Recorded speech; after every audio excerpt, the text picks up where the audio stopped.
In today's video, I'm going to teach you how to connect Gmail with Notion to seamlessly save emails and attachments. This integration is an excellent way to streamline your workflow by ensuring that important emails and their attachments are easily accessible in your Notion workspace. Let's get started. First things first, you'll want to sign up for Zapier if you haven't already. Zapier is an incredibly useful tool that allows different apps to communicate and work together without any coding required. Head over to Zapier.com and create your account. Once you're signed up, or if you already have an account, log in and get ready to create your first automation, which Zapier calls a Zap. When you're logged in, look for the Create Zap button. This is where the magic begins. Clicking it will open a new workflow where you can set up the automation between your Gmail and Notion. To kick things off, you'll need to choose a Gmail trigger. A trigger is an event that starts your Zap. In the case of Gmail, there are several options like New Labeled Email or New Attachment. Decide which trigger best suits your needs. For example, if you want to keep track of all your emails with a specific label, select New Labeled Email. After selecting your trigger, you'll be prompted to connect your Gmail account to Zapier. This process is secure and simply involves authorizing Zapier to access your Gmail data.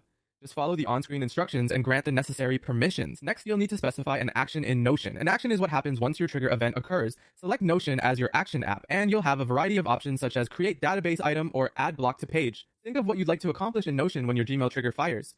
For example, if you're organizing emails into a database, choose create database item. Now comes another important step. Connect your Notion account to Zapier.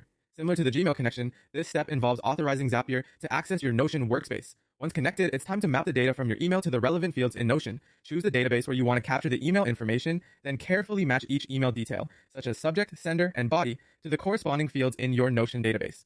Attachments and emails require special handling since Notion doesn't facilitate direct file uploads via the API. Instead, set up an additional action in your Zap to save attachments to Google Drive.